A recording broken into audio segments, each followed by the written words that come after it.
Señor esté con ustedes. Y con tu espíritu. Lectura del Santo Evangelio según San Marcos. Gloria a ti, Señor. En aquel tiempo Jesús dijo a la multitud: el reino de Dios se parece a lo que sucede cuando un hombre siembra la semilla en la tierra, que pasan las noches y los días y sin que él sepa cómo, la semilla germina y crece, y la tierra por sí sola va produciendo el fruto. Primero los tallos, luego las espigas y después los granos en las espigas. Y cuando ya están maduros los granos, el hombre echa mano de la hoz, pues ha llegado el tiempo de la cosecha. Les dijo también: ¿con qué compararemos el reino de Dios? ¿Con qué parábola lo podremos representar? Es como una semilla de mostaza que cuando se siembra es la más pequeña de las semillas.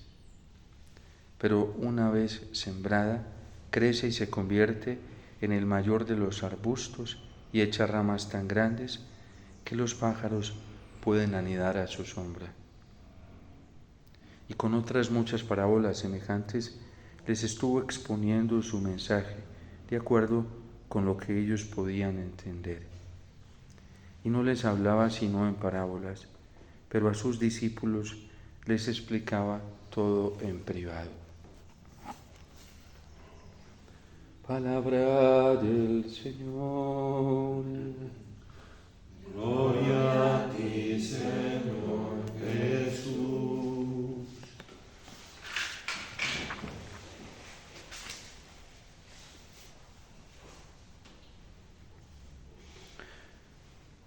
Con estas palabras empezó Jesús su ministerio público. El reino de Dios está cerca. Conviértanse y crean en el Evangelio.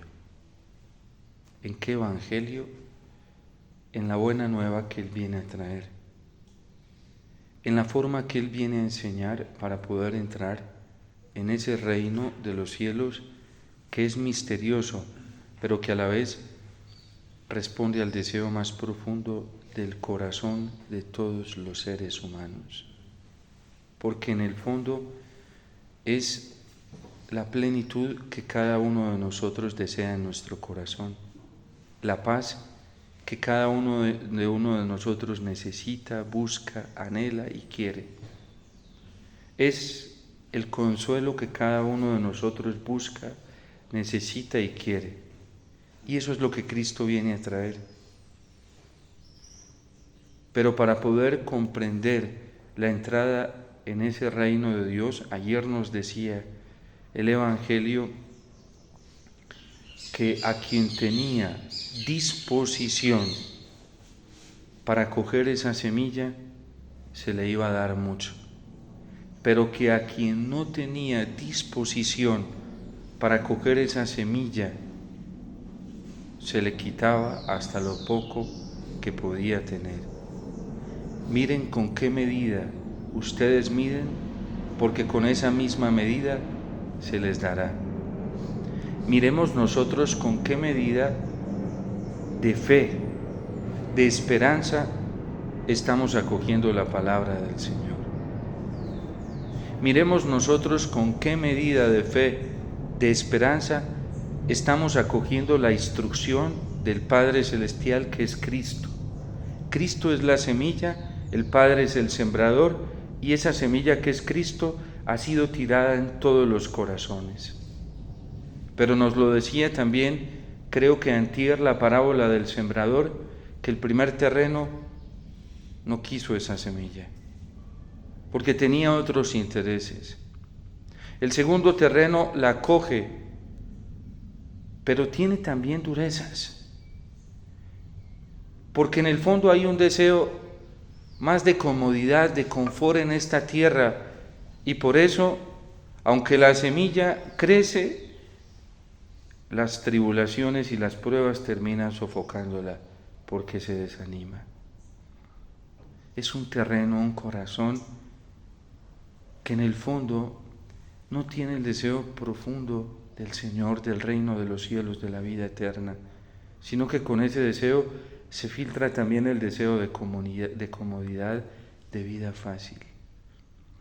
Decía un autor en Historia de Vida Consagrada que en la persecución diocleciana muchos entregaron la vida por el Señor, muchos. Hoy la carta a los Hebreos, precisamente para motivar a quienes ya han recibido la gracia del bautismo, han recibido la semilla del reino de los cielos, le dice: recuerde lo que ustedes fueron capaces de hacer y a lo que se expusieron cuando cogieron esta semilla de la luz.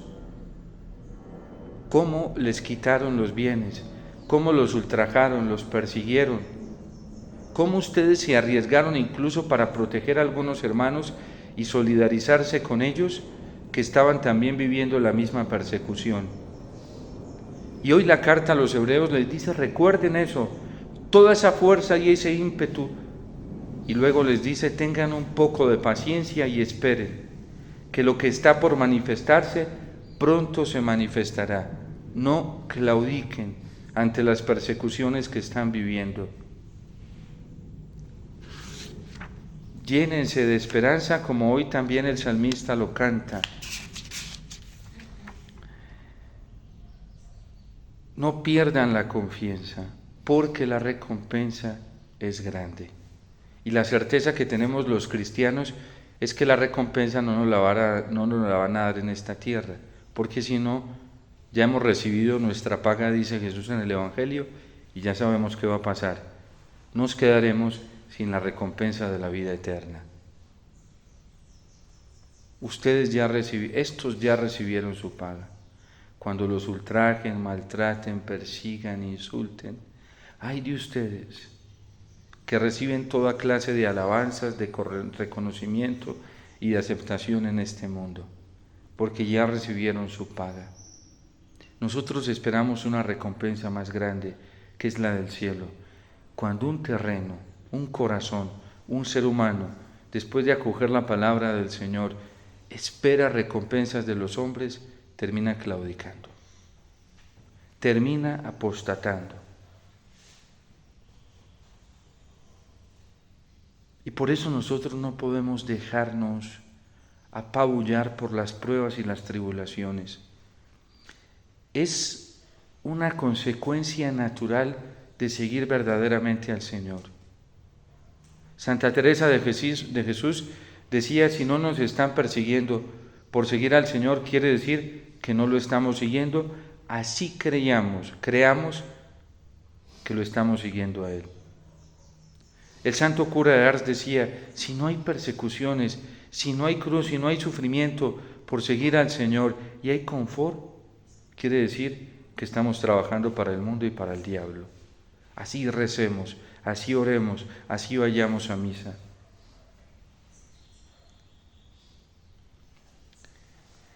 Y dice la carta a los Hebreos: atiendan a lo que dice la Escritura. Muy pronto, el que ha de venir vendrá y no tardará. Ustedes y yo esperamos la recompensa no en esta tierra, después de la muerte. Y está pronto a manifestarse. Por eso el crecimiento de la semilla es muy misteriosa. Se parece, dice el Evangelio, a lo que sucede cuando un hombre siembra la semilla. ¿Qué sucede en esa tierra cuando esa tierra buena, esa tierra dispuesta, esa tierra que quiere amar al Señor por todas las cosas, esa tierra que quiere entregarse de verdad, no de mentiras, no por entusiasmos psicológicos, emocionalistas, entusiasmos de tiempo, no, porque quiere el cielo, quiere la vida eterna, quiere la salvación a costa de lo que sea? Ese es el justo.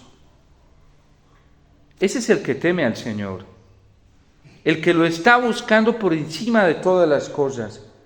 ¿Qué sucede en una tierra así? Cae la semilla y sin que él sepa cómo, la semilla brota, crece, aparece la flor, luego da fruto y llega la hoz. La hoz es la muerte. Y fue encontrada apta para la vida eterna.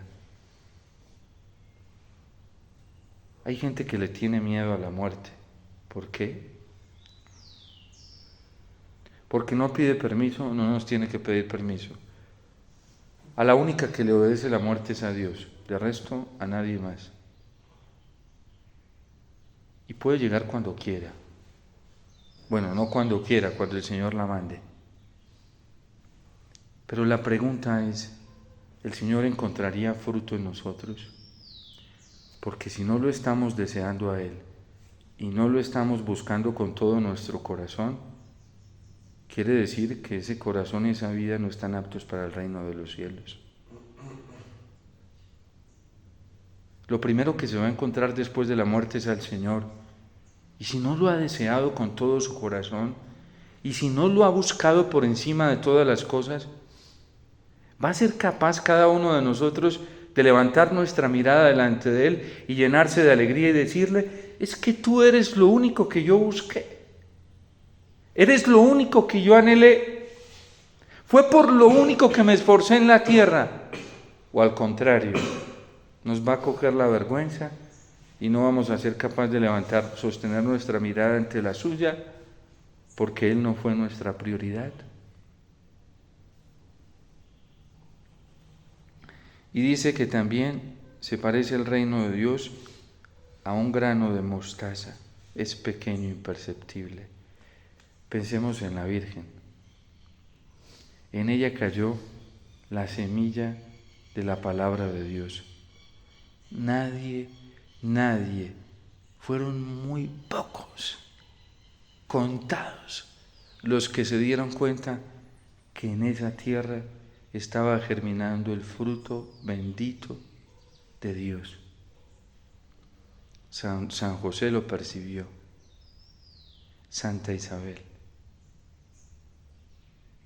y algunas cuantas mujeres, San Juan Evangelista, porque ni siquiera los apóstoles, solo después de su verdadera conversión, fue que se dieron cuenta de lo que había en el corazón de esa mujer.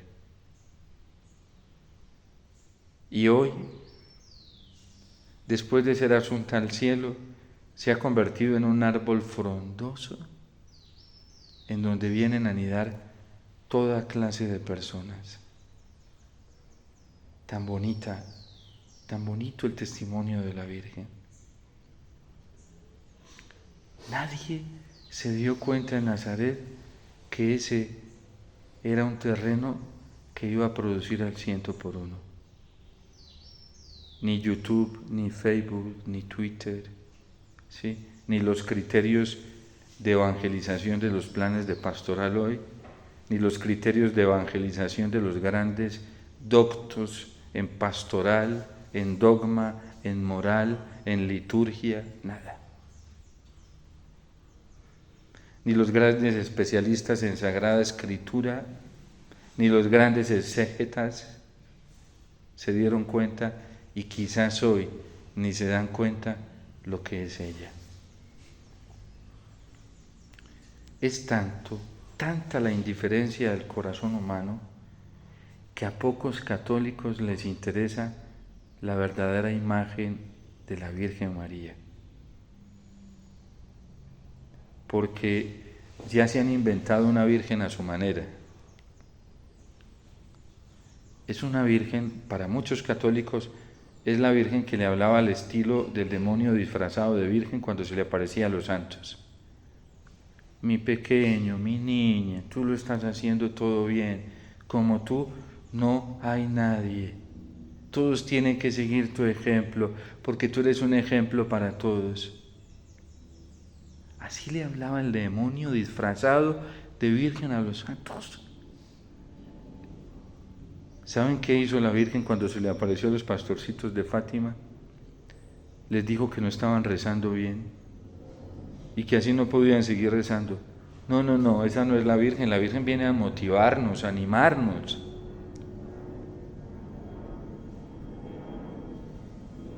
y les dijo que no estaban rezando el rosario bien.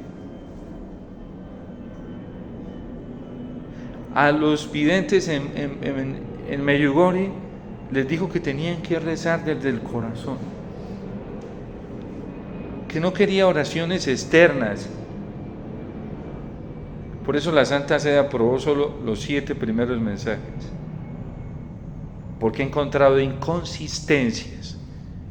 Y como ellos todavía tienen que dar testimonio, eso se sabrá después de que mueran, si eran o no, si se mantuvieron fieles o no. El nivel de confusión que hay hoy es muy alto.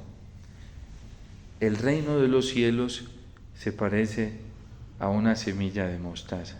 Benedicto XVI lo sostuvo, San Pablo VI, San Juan. Bueno, eso es de la Sagrada Escritura.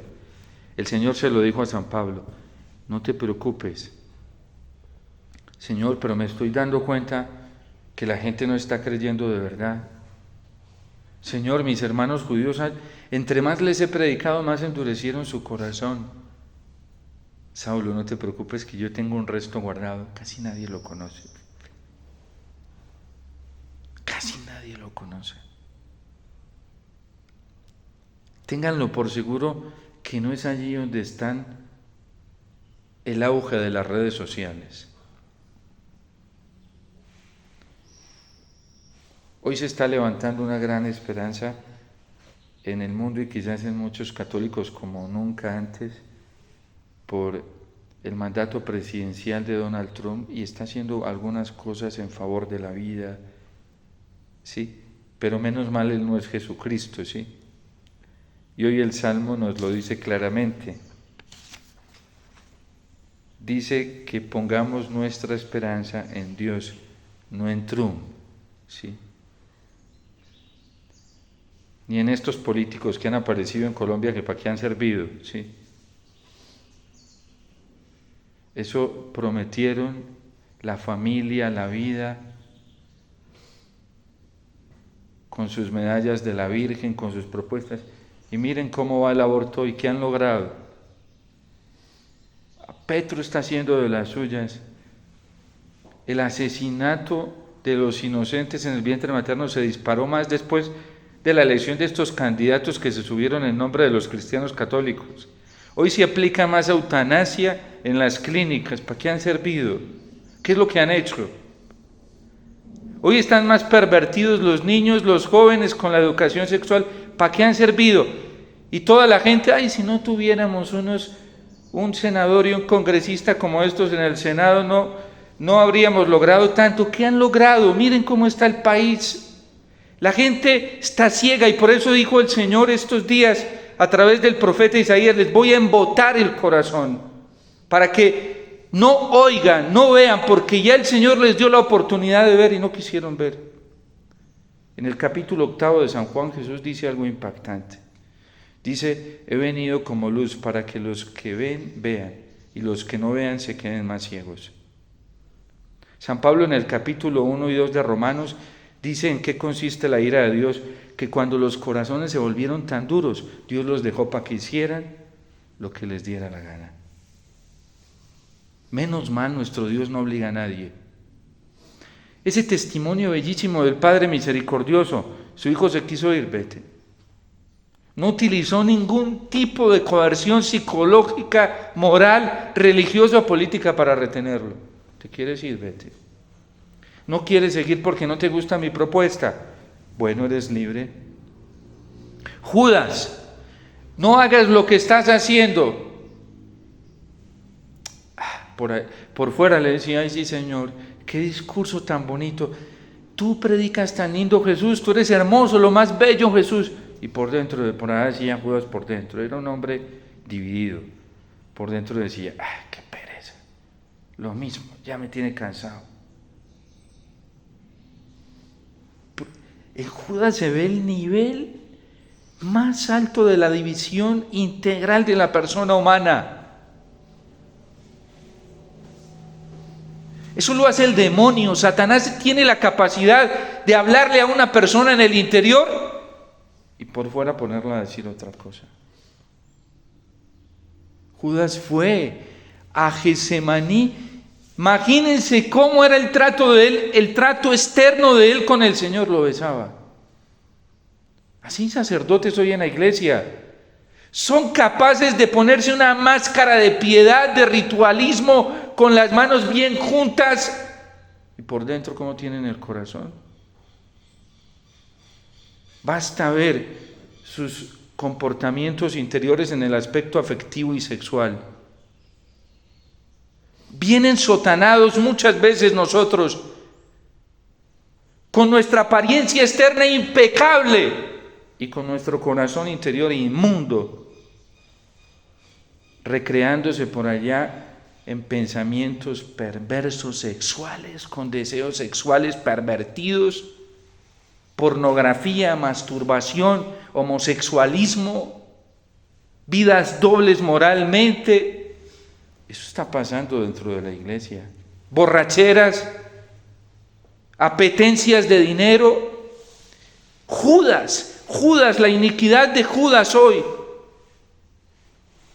Por eso llega el Espíritu Santo a perturbarlos y a sacudirlos y a desacomodarlos.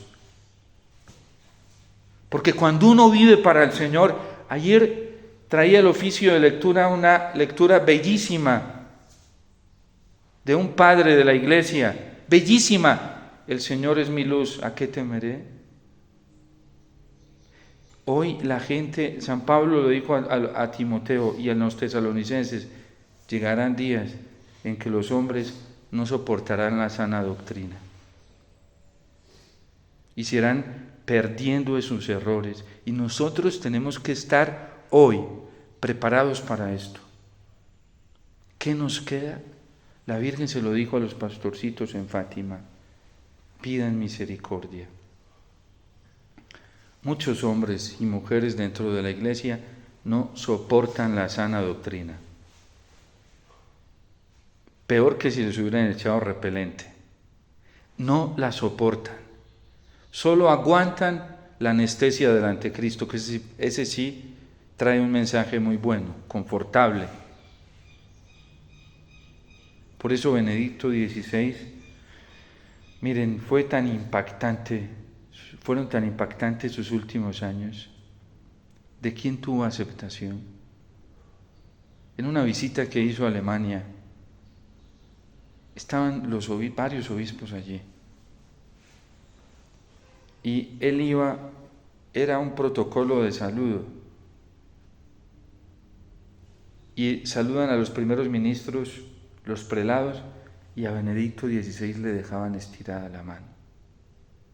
¿Ustedes creen que esto es una exageración de los medios? Él mismo lo cuenta en su libro póstumo.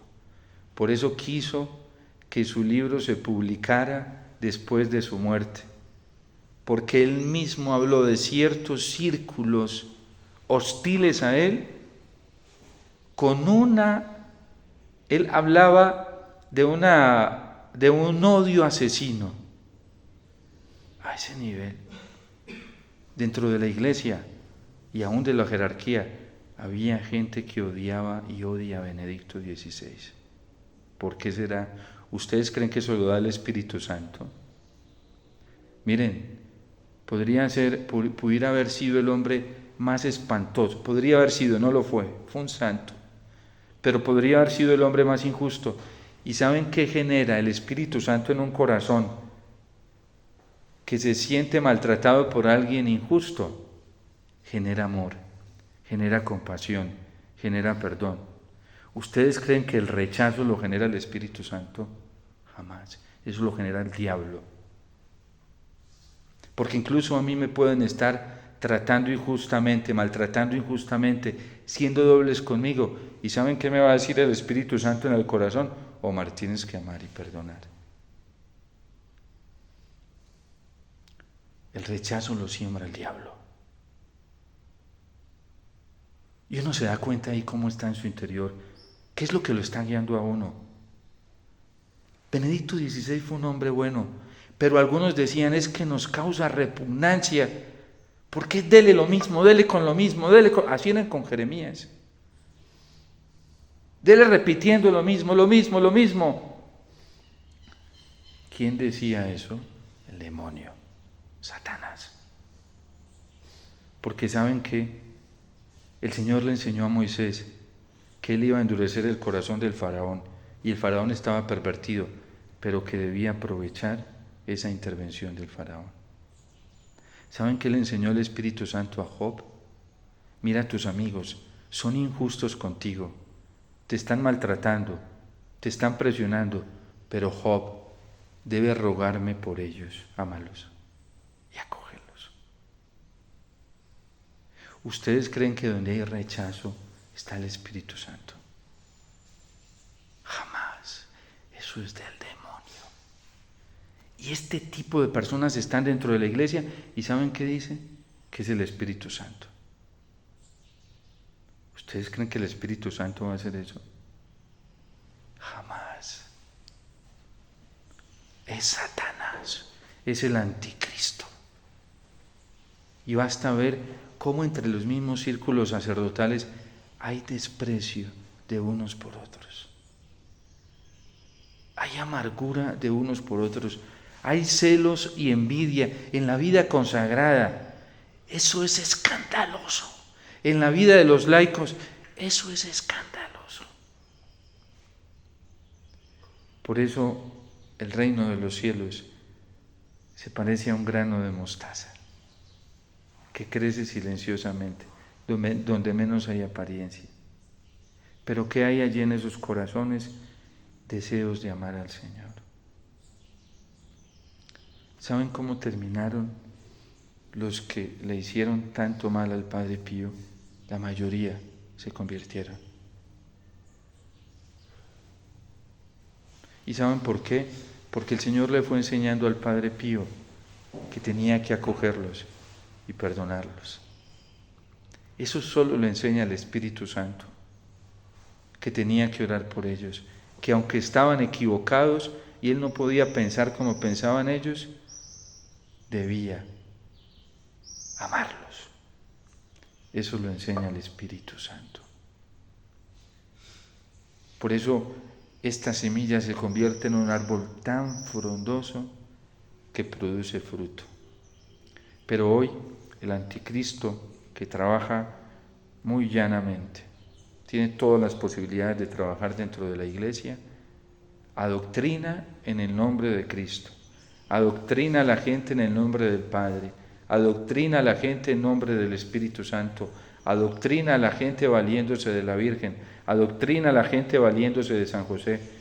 Recuerden cómo fue tentado Jesús, con la misma palabra de Dios.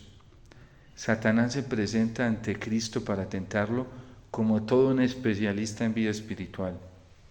Desde la palabra de Dios toma 2 textos del libro del Deuteronomio, tenía que ser del Pentateuco. Mientras Cristo en su naturaleza humana buscaba cómo comprender la Sagrada Escritura, en ese momento difícil, llega el diablo y le digo, la explicación de este texto es así. Y tomó un pasaje del Salmo 91 y le dijo, vea, mijo, la comprensión de este texto es así. Y Jesús que le dijo, apártate de mí, Satanás. Porque tu forma de interpretar la Sagrada Escritura me aparta del Padre. ¿Por qué se dio cuenta Jesús? Porque Jesús tenía una búsqueda seria y recta de la voluntad del Padre.